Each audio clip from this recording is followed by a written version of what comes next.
Hi, great to see you. Can you introduce yourself, please? Hi, my name is my Chinese name is Chu Kam Kit, but people usually call me Jonathan. That's my English given name by my parents. I am a undergraduate student here. I'm studying psychology at Montclair. I'm a senior, so I'm graduating next year. Yeah. So, can you tell a bit more about your linguistic repertoire? What languages do you have in your repertoire? So I can speak fluently English, Cantonese, and Bahasa Melayu, which is the national language of Malaysia. In terms of proficiency, I would say I can speak Malay better than Cantonese because I have formal education in Malay, but not in Cantonese. Cantonese is something that I picked up from my grandmother and my grandfather. English was sort of how was the environment that I was brought up in. So my parents speak English, my brothers speak English. The only person I speak Cantonese to is my grandparents.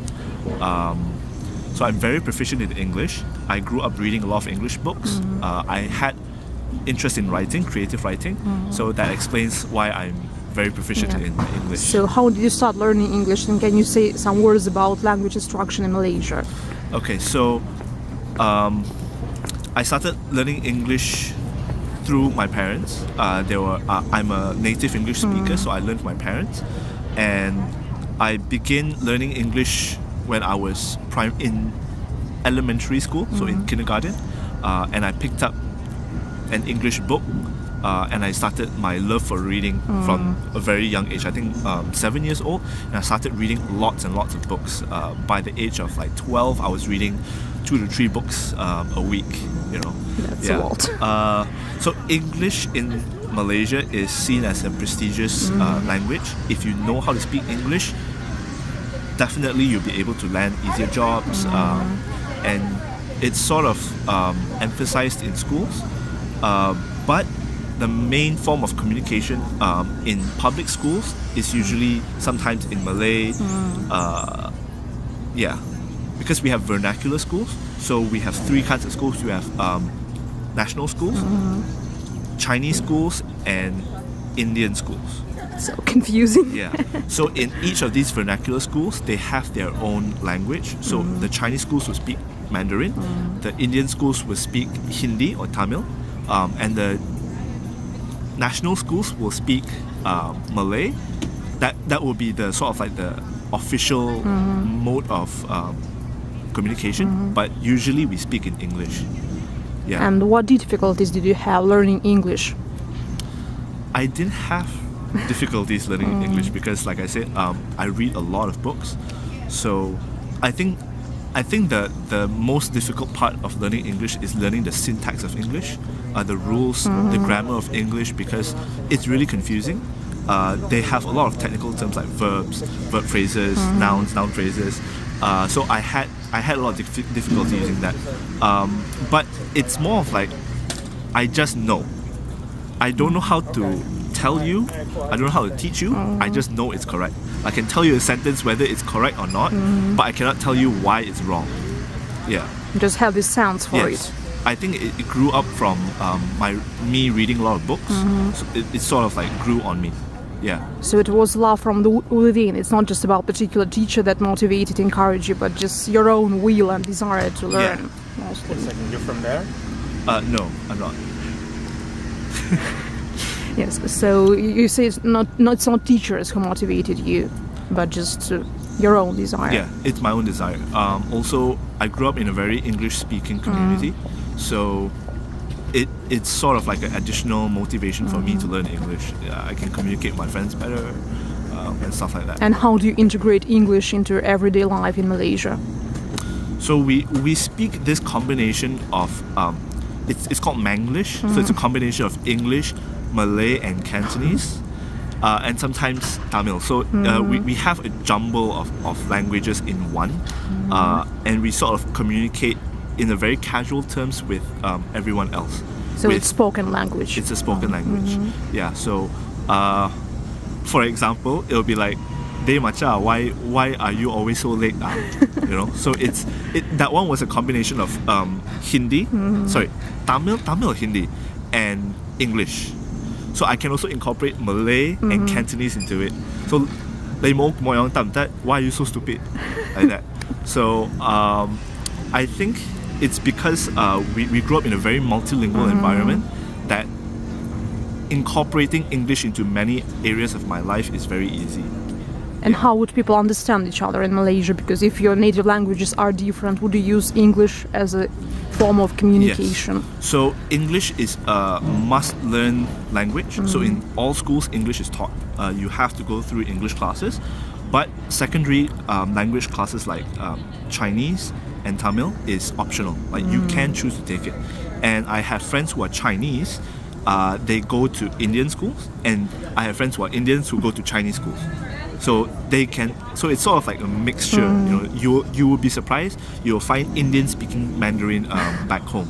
Yeah. So we are sort of like a culture pot mixed up together. So you get all sorts of accents, a lot of things to be fascinated by. Yes, and yes. is there any stigma to people based on their accents in whatever language they choose to speak? I mean, second languages. Actually, no. Like because I grew up with multilingual friends. I grew up with multiracial friends. So stigmatization of accents is not much. But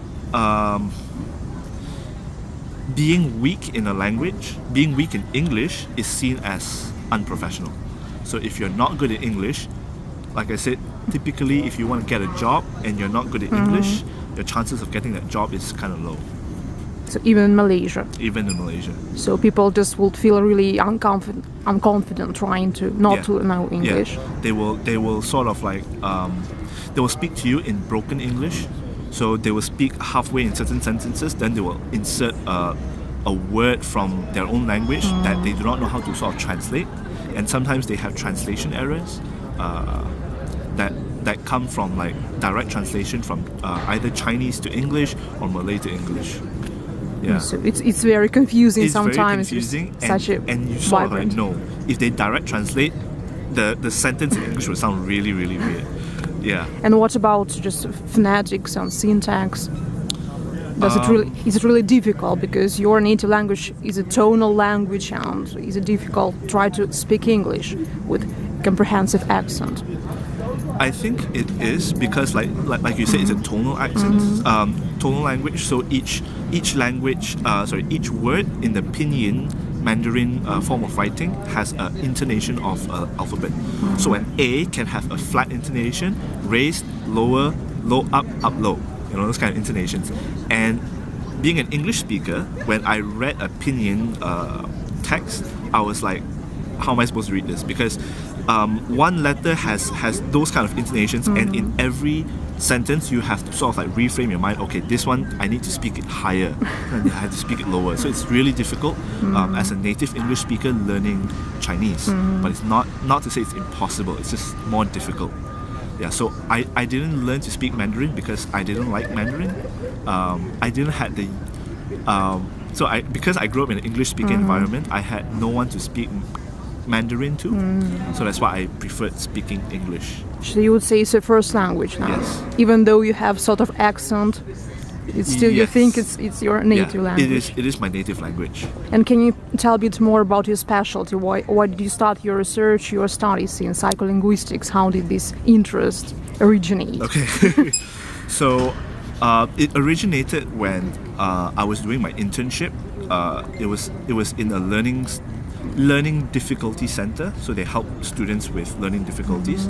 And what I learned is that in Chinese, when you say numbers from 1 to 20, it's very systematic. So that's 1, 2, 3, 4, 5, 6, 7, 8, 9, 10.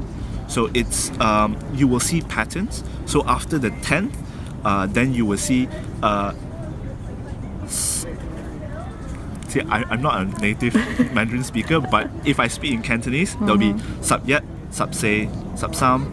So the sub is 10, and then I continue adding 10-1, 10-2, 10-3. So there's sort of like a systematic rule to speaking English, speaking the numbers in Cantonese. But in English, if you see, you will say 1 to 10. So it's 1, 2, 3, 4, 5, 6, 7, 8, 9, 10.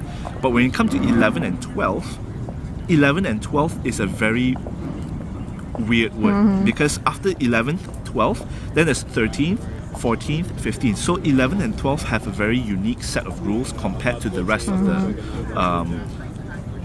set of numbers. So one of the researchers in the linguistic area that I was in sort of like introduced to me this thing and said like, maybe you want to look further into it. So when I came here, I was like, since they offered psycholinguistics and my thesis that I'm going to be doing is also on psycholinguistics. It's about how bilingualism would affect cognitive capacities in individuals. So I thought, might as well I learn about psycholinguistics and linguistical anthropology here in Montclair.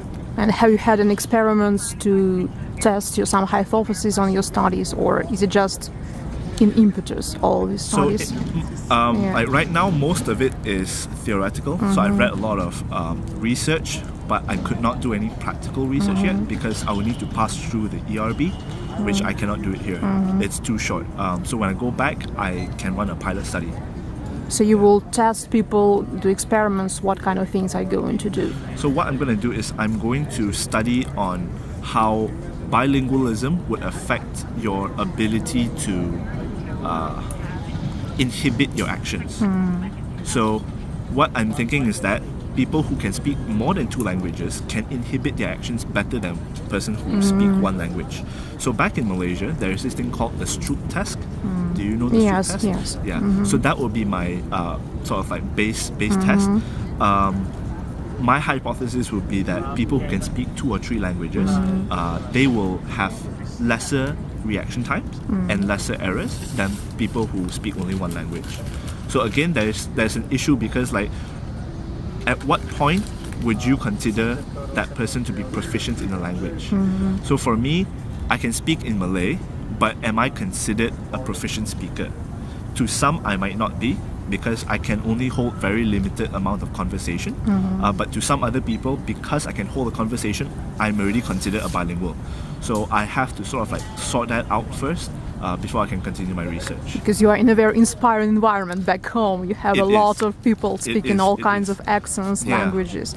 And would you say that your identity transforms when you switch between languages? Because these are all very different languages, English, Malay, Cantonese. And would you say you're a different person when you're speaking different languages? Or is it just you or the same person? I think I do, because English doesn't have this hierarchy of respect when you are referring to someone. So if you came to Malaysia, I would refer you to Aunt Olga. That's what we refer to you back home. But the word aunt is a very general word. You know, there is no hierarchy of respect to it. You are just aunt. But in Cantonese, we usually have hierarchies. So you can be my first aunt, which carries a higher respect than my second aunt, my third aunt, and my fourth aunt. So I would say Tai Gu Jie, which is first sister. So that is sort of like the most respected person in the family, Tai Gu Jie. Then there will be Sam Gu Jie, which is the third sister of the family. So when I switch over to speaking Cantonese, I feel that there's this, when I'm speaking to other people, I feel like, okay, I need to give respect to this person. But in English, you know, I'll just call you aunt, I'll just call you uncle. It's casual. Simple. Yeah. And what has your experience been here so far in terms of language, in terms of accommodation, social, cultural accommodation to the environment? I think the languages that they use here is very unique. They have a lot of hipster term. Like there's this thing called lit, L-I-T. So people like the youths here, they would say like, oh, that party was lit, you know. But back in Malaysia, we don't have those kind of terms. So it's kind of like accommodating to the languages here. The new languages, new terms that they're using here. And have you had any misunderstandings, funny stories trying to integrate yourself into American culture? I don't think so, because like I'm a very proficient English speaker, so I could understand a lot of context of what they're speaking.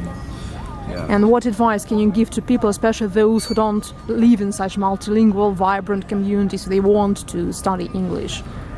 I think it is very important to actually find a person that you can sort of like discuss with the English in terms of how the English is being used in the community. So just finding a group or individual to just connect with that person and to sort of like stick with them and to learn how they speak in this context. And I think that's very important, especially when you're going to a different country for the first time. Finding that one person to help you through accommodating to the culture here in the US. But does it have to be a native speaker of the language? Or if you don't have such a person at your disposal, can it be just someone fluent or proficient in this language? I think it would be preferable that you get a person that is native speaker, but even a person who is a fluent speaker would be sufficient to help you go through the process of accommodating to the culture here. So like this friend of mine, I think you know her, Milena. Yeah, sure. So she also has been speaking like how when she came here she found it difficult to speak about how she found it difficult to accommodate to the culture here because she just now started to use English more frequently.